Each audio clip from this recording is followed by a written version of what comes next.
Good morning, everyone. We are so glad that you're joining us for our Springs Kids online family party. If you've done this before, you know how it works, but if it's your first time, I would love to give you some pointers. So, we would love to see how you enjoyed today's experience. So when you take some pictures or videos, make sure you post them and you tag Springs Kids on Facebook or Instagram, okay?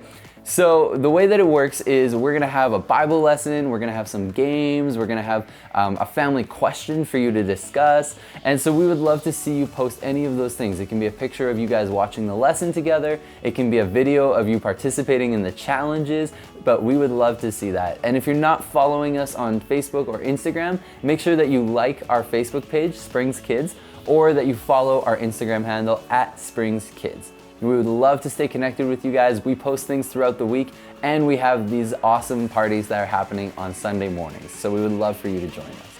All right, so we're about to get started with our first challenge. So I'm gonna tell you what you guys need to get. You're gonna pause this video, go grab those things, and then come back, okay?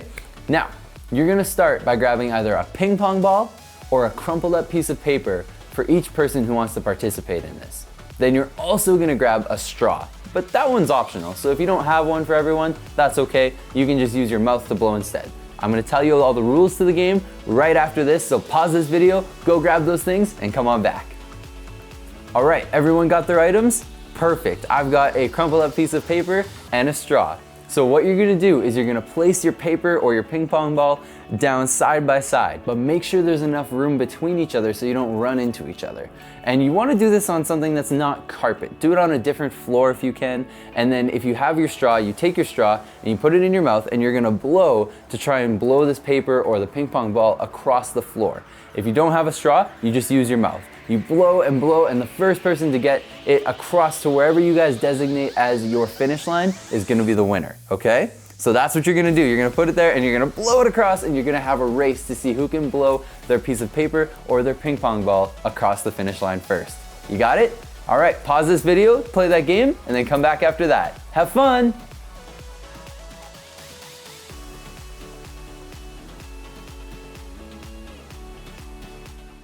Hola everyone, this is Antares from Springs, Calgary. Our next challenge of the day is a scavenger hunt riddle. At the end of this video, you are gonna find a list of riddles that you and your family need to solve.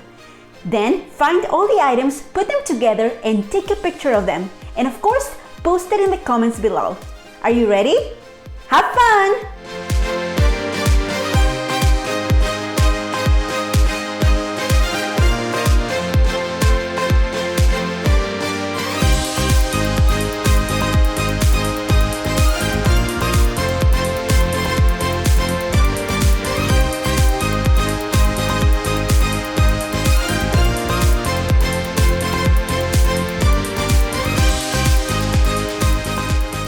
Great job on the challenges today, everyone. I hope you had so much fun. While you catch your breath, let's take a look at today's Bible lesson. The Bible. It's 66 books of history, stories, letters, and poetry that fit together to form God's one big story. The epic adventure of how He created us and loves us so much that He made a way to rescue us. As we travel through the Bible, from Genesis to Revelation, we discover people who met God and found their lives changed forever. And now for an amazing story, inspired by the books of Matthew, Luke, and Acts. When Jesus returned to life, roller coasters hadn't been invented yet. But as far as his friends were concerned, they might as well have been living on one wild coaster ride. Peter and Matthew might have gone over the whole story one more time as they walked the dusty roads from Galilee back towards Jerusalem. Remember how it started? Jesus does all these miracles, thousands of people gather to listen to him. And we hear God's voice saying, "This is my son, and I love him." But then he gets all those threats from the religious leaders. And he ignores them all and raises Lazarus to life. That lousy Judas betrays him, The religious leaders arrest him, and I run away like a fool. and Jesus is killed. But he comes back to life. And now we get to hang out with him. I think he's got big plans. Did you hear how he told me at the lake to take care of his followers? And what he said to us all on the mountain in Galilee. About making new disciples? Yeah, So you must go and make disciples of all nations, baptize them in the name of the Father, and of the Son, and of the Holy Spirit. Teach them to obey everything I have commanded you, and you can be sure that I am always with you to the very end. Big job. How do you remember all this stuff? I record it. You should write a book sometime. I'm still not so sure about the Holy Spirit part. Same. But Jesus is here with us now. We can do anything while he stays with us. Forever! Ahead, Peter and Matthew and the other disciples could see Jerusalem in the distance, the temple rising above the other buildings. He said to meet him back in Jerusalem. For the Feast of Pentecost, probably. That would be the perfect time for him to do something big. If he wants followers in all nations, that must mean we take over Israel first, right? I don't know about the takeover part. As Jesus' friends returned to Jerusalem, Jesus led them to a hill outside the city near Bethany. Nice view of the city from here. I bet he's finally going to give us all the big plan now. He already did. Make disciples of all nations. Yeah, but how? Is he going to gather 50,000 people at Pentecost? Or maybe he'll take us all with him on an epic road trip? He probably wouldn't have brought us all up here if he didn't have something big to say. Sure enough, as they ate a meal on the side of the hill, Jesus told them, "Do not leave Jerusalem. Wait for the gift my Father promised. In a few days, you will be baptized with the Holy Spirit." There's the Holy Spirit thing again. Peter couldn't take it anymore. He had to ask, Lord, are you going to give the kingdom back to Israel now? Everyone stopped talking, then looked to Peter, then to Jesus, who shook his head. You should not be concerned about times or dates. The Father has set them by his own authority. But you will receive power when the Holy Spirit comes on you. Then you will tell people about me in Jerusalem and in all Judea and Samaria.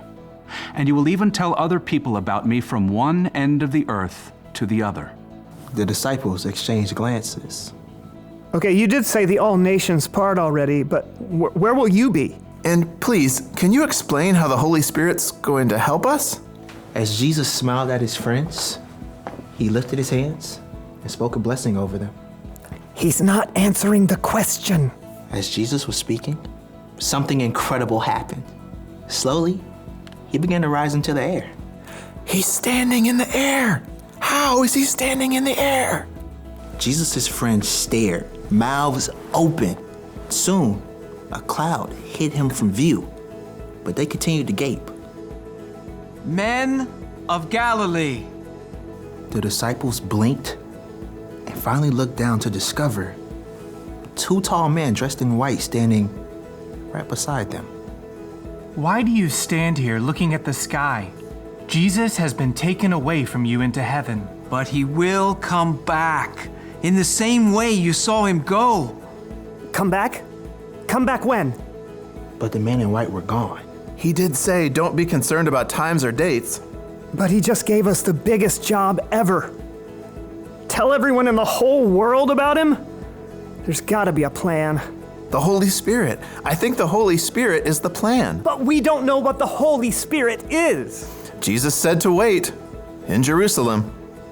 So, wait. That's the plan? That's the plan for now. Jesus gave his followers what seemed to be an impossible job: share the story of Jesus and his love for every nation across the entire world. But soon, he gave them everything they needed to not only start the job, but keep going.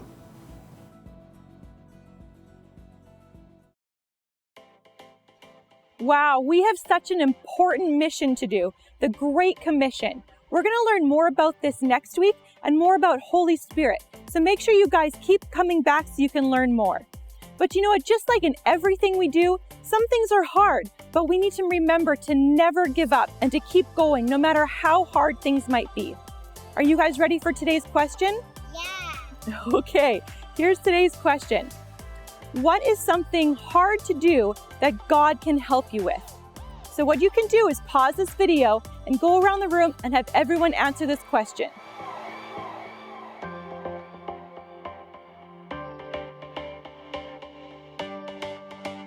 Great job, everyone. I hope you came up with some great answers for our question. And now it's time for our memory verse. It's a long one this month, so let's pay close attention. Here it is. Galatians 6 verse 9. So let's not get tired of doing what is good. At just the right time, we will reap a harvest of blessing if we don't give up. So that's our memory verse today. So we're gonna try it one more time. And if you're little, you can just say the first part. But if you're an older kid, I want you to try really hard to memorize the whole thing. And remember, don't give up. Okay, let's try it one more time. Galatians 6 verse 9. So let's not get tired of doing what is good. At just the right time, we will reap a harvest of blessing if we don't give up. Great job, everyone. Make sure to take some time this week to practice that and memorize your verse. And don't forget, if you participated in our challenges today, post some pictures and videos on our Facebook page. We would love to see them. And grown-ups, make sure you're liking and commenting on other people's pictures. That really helps us build community and make new friends.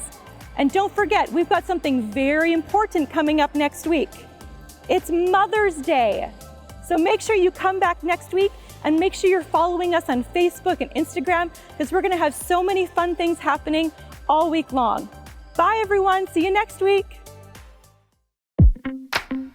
Raise the game. Come on, raise the game. Are you ready? He gives us everything we could ever need to love the world around us, to be a light in darkness. He's with us every breath, he's with us every step, so we can leave fear in the dust behind us. If you wanna raise the game, he will give you strength to reach another level in Jesus' name. If you wanna raise the game, he will give you strength to reach another level in Jesus' name. We are moving up, moving up. We are making it loud. We're making it loud. We're not afraid. We are moving up, moving up. We are making it loud. We're making it loud. Let's raise the game. We're not afraid to raise the game. We're not afraid to power up and go. We're not afraid to raise the game. We're not afraid to power up and go. He gives us everything we could ever need to love the world around us, to be a light in darkness. He's with us every breath, he's with us every step, so we can leave fear in the dust behind us. If you wanna raise the game, he will give you strength to reach another level in Jesus' name. If you wanna raise the game, he will give you strength to reach another level in Jesus' name. We are moving up, moving up. We are making it loud. We're making it loud. We're not afraid. We are moving up, moving up. We are making it loud. We're making it loud. Let's raise the game. We're not afraid to raise the game. We're not afraid to power up and go. We're not afraid to raise the game. We're not afraid to power up and go. So get your hands up. We're gonna power up. Lay your worries down. He is with us now. Get your hands up. It's time to power up. We want the whole wide world to see. We are moving up, moving up. We are making it loud. We're making it loud. We're not afraid. We are moving up, moving up. We are making it loud. We're making it loud. Let's raise the game. We're not afraid.